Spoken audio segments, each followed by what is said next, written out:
Nós vamos dar continuidade a mais algumas considerações sobre o Novo Testamento. Na primeira parte nós vamos fazer 2 correções do último áudio.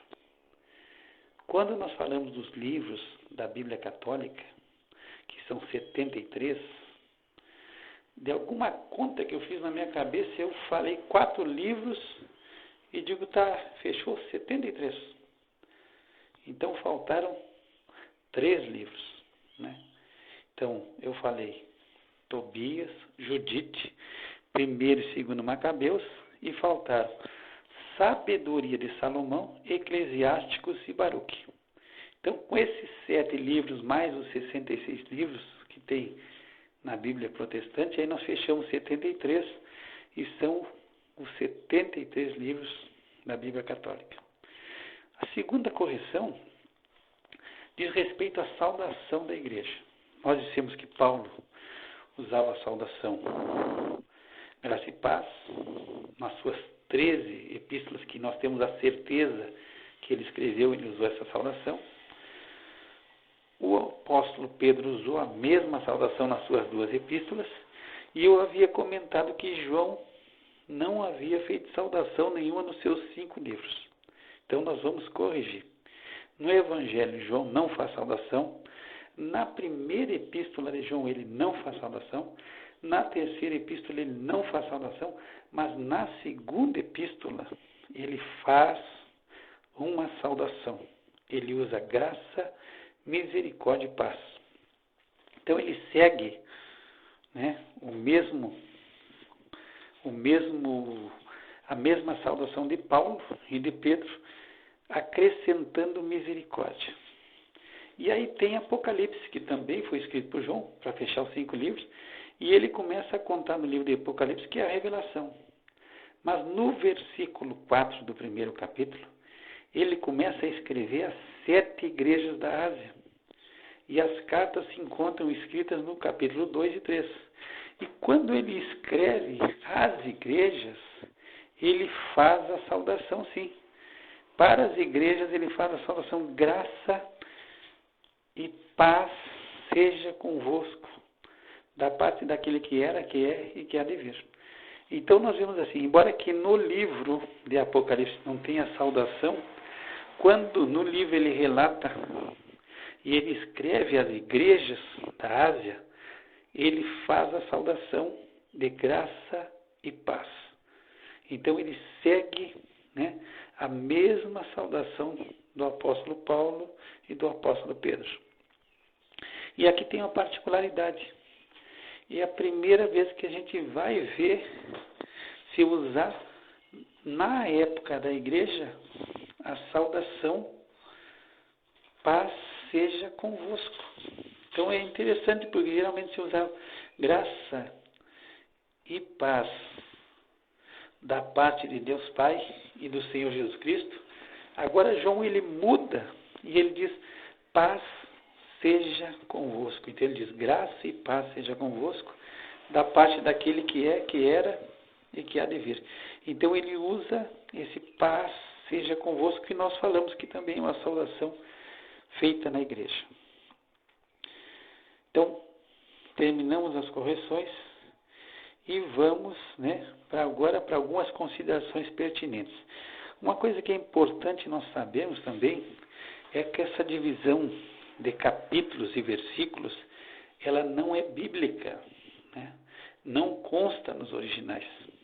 Isso foi feito por volta de 1247, no ano 1247, por um sacerdote. Então isso veio para facilitar nós acharmos os textos, mas não fazia parte das cartas ou dos escritos bíblicos. Da mesma forma, aqueles subtítulos que a gente encontra em capítulos ou em algumas histórias, também não é bíblico, ali foi colocado somente para facilitar o nosso conhecimento. Então, feitas essas considerações, eu gostaria que, se tu tem na tua Bíblia à mão, que tu pudesse abrir no livro de Atos dos Apóstolos, no capítulo 17, no versículo 11, né? Nós vamos ler o 10 e o 11, que diz assim: E logo os irmãos enviaram de noite Paulo e Silas a Bereia, e eles, chegando lá, foram à sinagoga dos judeus. Ora, estes foram mais nobres dos que os que estavam em Tessalônica, porque de bom grado receberam a palavra, examinando cada dia as Escrituras, se as coisas eram assim. Então, aqui no capítulo 17, Paulo e Silas, eles estiveram em Tessalônica, pregaram o evangelho, pessoas, se converteram, aceitaram a Jesus, muitos creram, a grande multidão de gregos, creu, e só que a cidade, havia judeus desobedientes, a cidade virou um alvoroço, criaram uma confusão, houve contenda, houve tumulto, houve tudo que é tipo de confusão, e aí Paulo e Silas são enviados para Bereia à noite. E aí Lucas faz uma consideração aqui no 11, que os de Bereia foram mais nobres do que os de Tessalônica. Então ele não disse que eles eram mais nobres, que eles eram melhores, mas eles foram mais nobres. E aí Lucas fala e ele explica por quê. Primeiro porque de bom grado receberam a palavra. Primeira coisa, receberam de bom grado. E segundo, e aqui que eu quero que tu te observe, que tu te espelhe nessa palavra aqui, porque para nós ela é muito importante, diz que examinando cada dia nas Escrituras, se essas coisas eram assim. Então aqui está toda a importância desse versículo. Eles receberam a palavra de bom grado, mas eles examinavam cada dia se as coisas eram assim. Então eles faziam um exame diário das Escrituras. Muitas vezes a gente escuta e a gente não examina. A gente escuta pregação, escuta palavras, escuta muita coisa e a gente não examina se é desse jeito.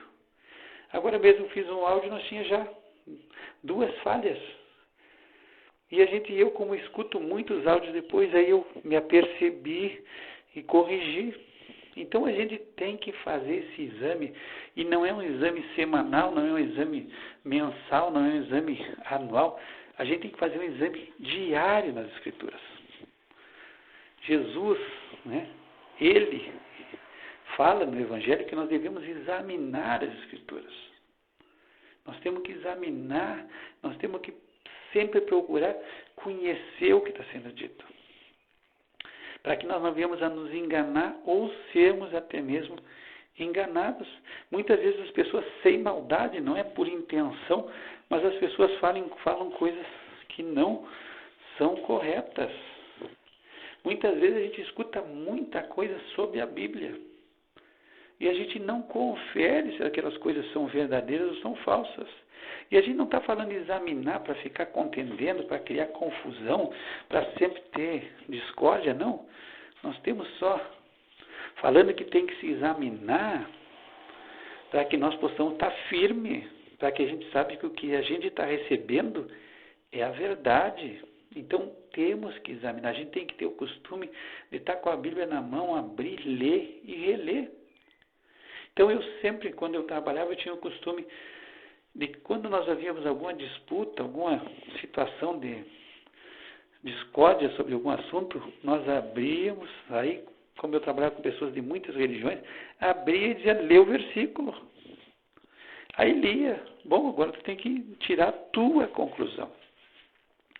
E aí nós ia para a palavra. O que acontece? Qual é a estratégia de uma seita? A seita, ela tira um versículo X e aí ela já te explica o versículo. Ela já tem um livro que já te explica o que significa, já diz tudo para ti. Ela não te deixa tu pensar e tu raciocinar por ti mesmo. E a gente tem que aprender o quê? A ler e a gente ter a nossa conclusão. O apóstolo João, no seu livro, na primeira epístola, ele fala, na sua primeira epístola, que nós temos a unção do santo na nossa vida. E que nós não precisamos que ninguém nos ensine coisa alguma, mas que a unção de Deus nos ensina. Então essa unção permanece em nós. Se tu pegar a epístola de João, na primeira epístola de João, no capítulo 2, no versículo 27, João está falando que essa unção que nós recebemos fica em nós. E que nós não temos necessidade que alguém esteja nos ensinando, mas essa unção nos ensina todas as coisas. Então nós temos que ir e ler a Escritura. Isso não é para discórdia, não é para desconfiança de ninguém, mas é para que a nossa confiança e a nossa segurança esteja na palavra de Deus. E isso é muito importante. Então nós temos que ver o que a Bíblia diz de si mesmo.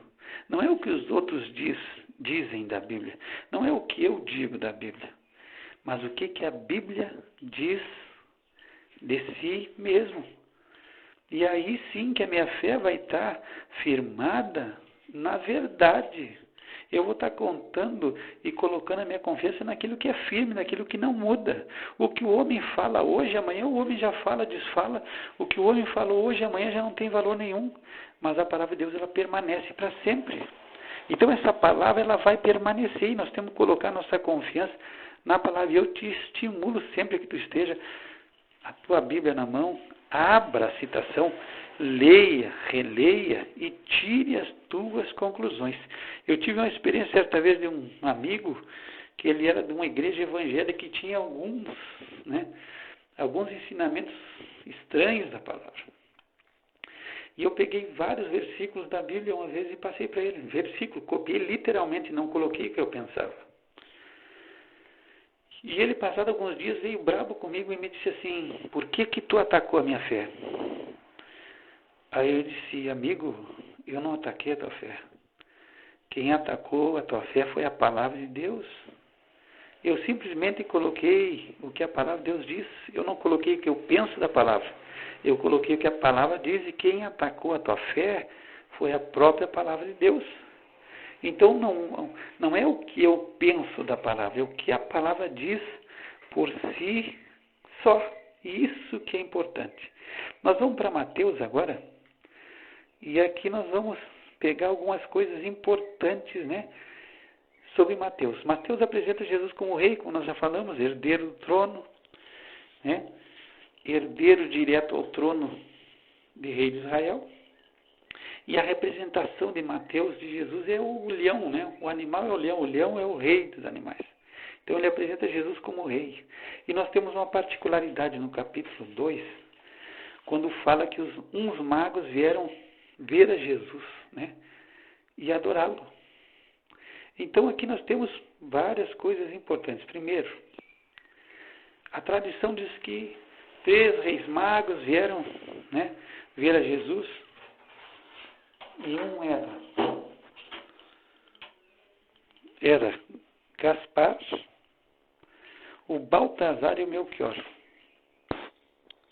E eles vieram do Oriente a fim de ver o rei dos judeus e adorá-lo. Então, quando diz que vieram adorá-lo, eles já estão reconhecendo que ele é Deus. Somente ao teu Deus adorarás, diz no Velho Testamento. E aqui nós temos a situação a seguinte. Primeiro, a Bíblia não diz que eles eram reis magos. Disseram que eram uns magos. Depois a Bíblia não diz que eram 3.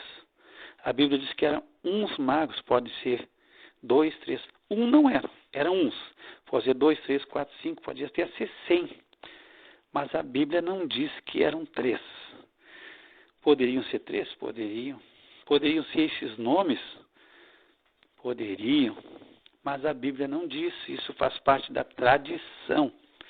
Mas uma coisa que a Bíblia diz, e isso está no versículo 11 do capítulo 2 de Mateus, que eles entraram numa casa e acharam o menino com Maria, sua mãe, e prostrando-se o adoraram. Então, quando eles se prostram e adoram, reconhecem que o menino Jesus, ele é Deus, mas eles entram numa casa. Então, os magos não estiveram no estábulo onde nasceu Jesus.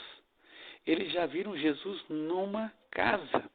Os pastores de Belém, eles foram e viram Jesus na manjedoura no estábulo. Mas os magos, eles já viram Jesus numa casa, então eles não fazem parte do presépio. Então isso aí é comum da gente achar que é uma coisa bíblica, e não é. Pode até ter sido, mas não está relatado na Bíblia. E a gente tem que se aperceber, né, que se a Bíblia não diz, a gente não pode atestar como se seja algo verdadeiro, embora que pode até ter sido, mas não está escrito na Bíblia. E a gente tem que se aperceber para esse detalhe. Marcos, nós vamos aqui para uns detalhes de Marcos. Marcos apresenta Jesus como servo, e o animal que representa como servo é o boi. E Marcos, ele não fala sobre o nascimento de Jesus. Ele apresenta poucas parábolas, não dá ênfase aos sermões, mas ele é muito dinâmico. Se tu pegar o Evangelho de Marcos, tu vê que Marcos ele é rápido, e aí tu vê que ele usa e alguns, e logo, e vieram, e não podendo, e Jesus, e estavam, e Jesus. Então ele usa e tal, porque ele é muito rápido na história. E segundo a tradição, esse é o primeiro evangelho a ter sido escrito. No Evangelho de Lucas, nós temos, né, a apresentação de Jesus como Filho do Homem, e aí a representação é o próprio homem, né? É um homem que representa o Filho do Homem. E Lucas, ele já apresenta muitas parábolas.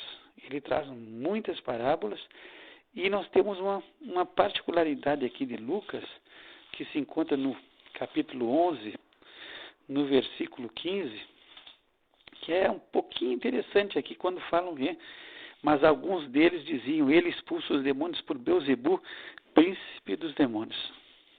Quem é esse Beelzebu, príncipe dos demônios?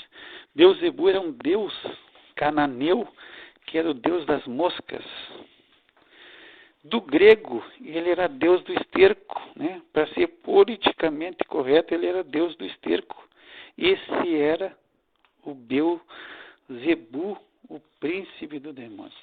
Nós passamos para João, o Evangelho de João apresenta Jesus já como Deus, e o símbolo, né, o animal que aparece é a águia. Então nós temos o leão, o boi, o homem e a águia. Se tu observar no livro de Apocalipse, no capítulo 4, apresenta-se, né, diante de Deus, adorando a Deus dia e de noite, 4 animais. Isso é interessante a gente ver que eles estão diante de Deus, adorando a Deus de dia e de noite, né? E o primeiro animal era semelhante a um leão, o segundo semelhante a um bezerro, o terceiro tinha o rosto como de homem, e o quarto era semelhante a uma águia voando. Então esses 4 animais que estavam ali diante do trono, né, que eram cheios de olhos por diante e por detrás, e adoravam a Deus dia e noite sem descanso, é interessante que eles têm o rosto desses mesmos animais que a gente diz que são os símbolos dos evangelhos. E João, né, ele já apresenta Jesus diretamente como Deus.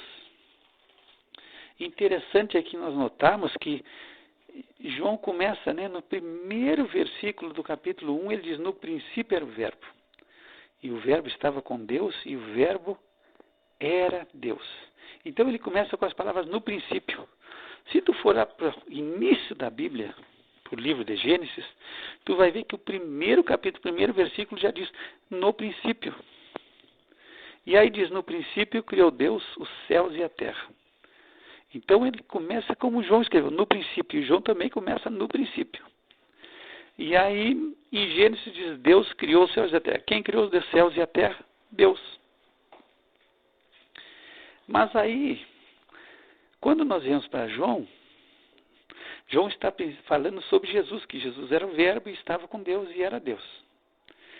No versículo 3, João diz que todas as coisas foram feitas por ele. e sem ele nada do que foi feito se fez. Então João já está dizendo que Jesus fez todas as coisas, foi feito por Jesus. E lá em Gênesis nós vemos, para aí, Deus, né, no princípio criou Deus os céus e a terra. E agora aqui nós estamos vendo João dizer que todas as coisas foram feitas por Jesus. No versículo 10, ele diz que estava no mundo. E o mundo foi feito por ele e o mundo não o conheceu. Então aqui nós temos uma situação estranha. No princípio criou Deus o céu e a terra. Quem criou os céus e a terra foi Deus. E agora João diz que Jesus, né, e o verbo se fez carne, estava no mundo. E o mundo foi feito por ele.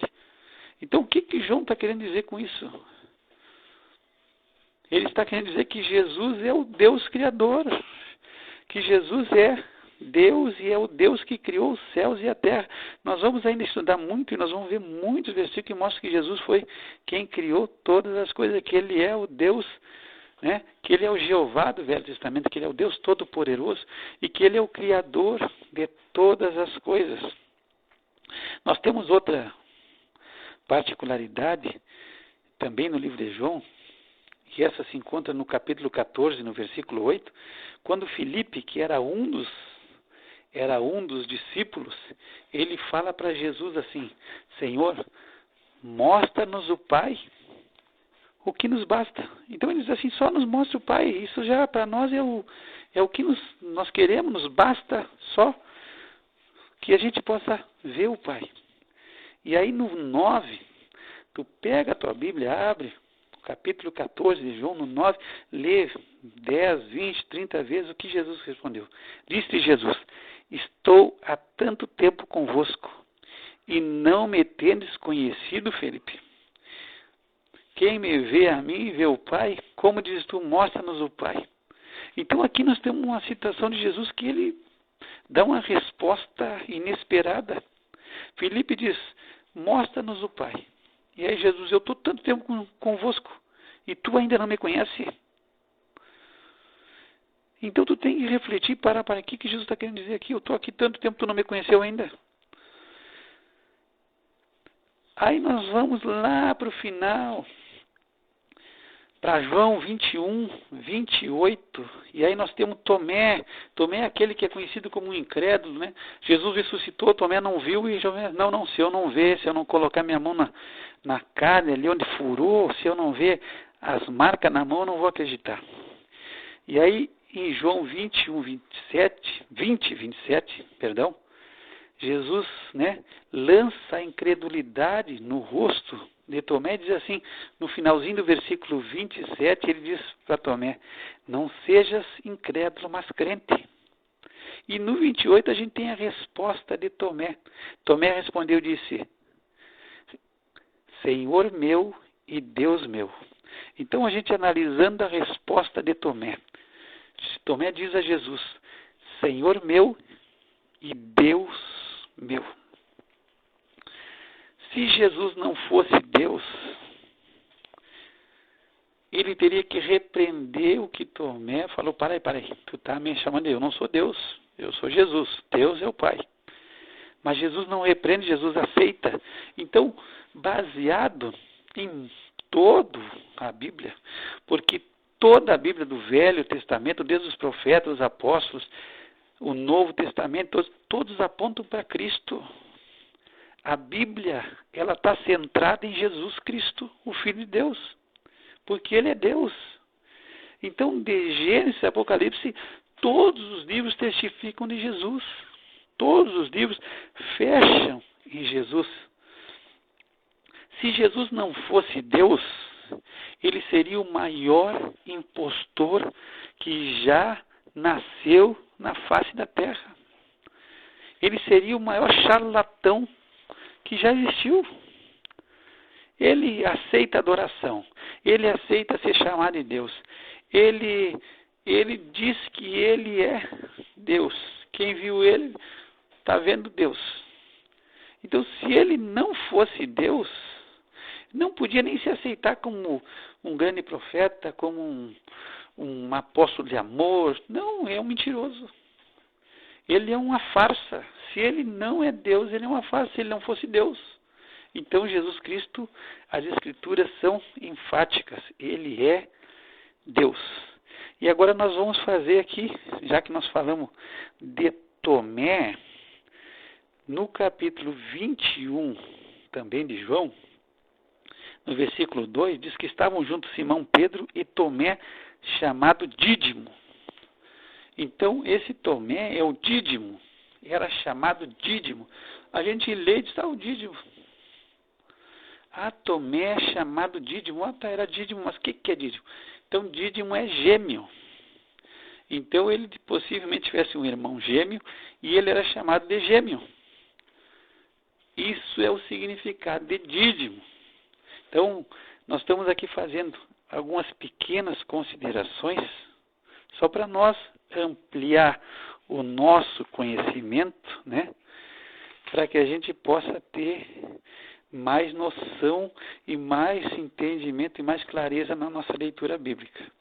Nós vamos parar por aqui, porque o áudio já ficou muito extenso, muito pesado, mas nós temos mais algumas considerações sobre o Novo Testamento e nós vamos seguir numa próxima oportunidade. Espero que tenha sido de bom grado para ti. E eu queria também aproveitar essa oportunidade para abrir um canal para ti. Se tu tem alguma dúvida, quer fazer alguma pergunta ou quer fazer alguma consideração ou até mesmo acrescentar alguma coisa no que está sendo falado, vai ser bem recebido por nós. Nós vamos aceitar e principalmente se tu tiver qualquer dúvida, por mais simples que seja. Muitas vezes alguma coisa que pode, para ti achar, tu pensar até que é uma bobagem, uma besteira, mas pode servir muito para as outras pessoas. E só mesmo se tu já tem essa dúvida, se essa dúvida já é importante, e nós vamos ter o maior respeito e consideração em responder. Nós jamais vamos expor ninguém vamos expor nome de ninguém, mas nós queremos abrir um canal também de tu tirar as tuas dúvidas. Por esse número, né, de celular que é enviado áudio, se tu tiver, porventura, quiser fazer uma pergunta, por mais simples que seja, faz a pergunta, nós vamos procurar responder. Se nós não souber, vamos pesquisar, e se não tiver resposta, vamos dizer, não tem resposta para essa situação. É uma coisa que só Deus sabe, ou a gente, quem sabe, alguém sabe, a gente vai descobrir, se nós descobrir, a gente vai informar. Mas eu queria que tu tivesse a liberdade, se sentisse à vontade. Ninguém aqui sabe tudo. Ninguém é melhor que ninguém. Queria que tu tivesse liberdade, a gente vai receber com muito carinho. Qualquer situação, por mais que tu ache que é banal e simples, mas se tu tem dúvida, pergunta. Essa dúvida pode ajudar muitas outras pessoas que muitas vezes têm uma situação de fica até com vergonha de perguntar por passar, né? Eu não sei nada. Não, nós não sabemos nada. Agora aqui eu fiz uma consideração de coisas que eu fiz já consertando, né? Depois eu vou escutar esse áudio várias vezes e quem sabe vou ter que consertar várias coisas de novo. Então a gente erra, muitas vezes a gente não sabe. A gente tem que crescer no conhecimento e na graça de Deus. Então se tu puder nos ajudar enviando uma pergunta, enviando uma dúvida, ou até mesmo uma consideração tua, ou até mesmo acrescentando algo, vai ser bem-vindo em nome do Senhor Jesus Cristo. Graça e paz para ti da parte de Deus, que o Senhor te abençoe e te guarde, que o Senhor faça resplandecer sobre ti o seu rosto, e tenha misericórdia de ti, que o Senhor levante seu rosto sobre ti e te dê a paz.